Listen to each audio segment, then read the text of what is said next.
साधिके शरण्ये त्र्यंबके गौरी नारायणी नमस्तुते।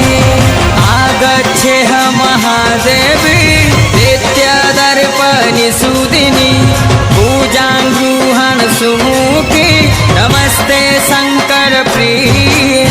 हिरणवर्ण हरिणी सुवर्ण रजत सजां चंद्रां हिरणमयी लक्ष्मी जात वेदो माहवा जात वेदो माहवा जात वेदो माहवा।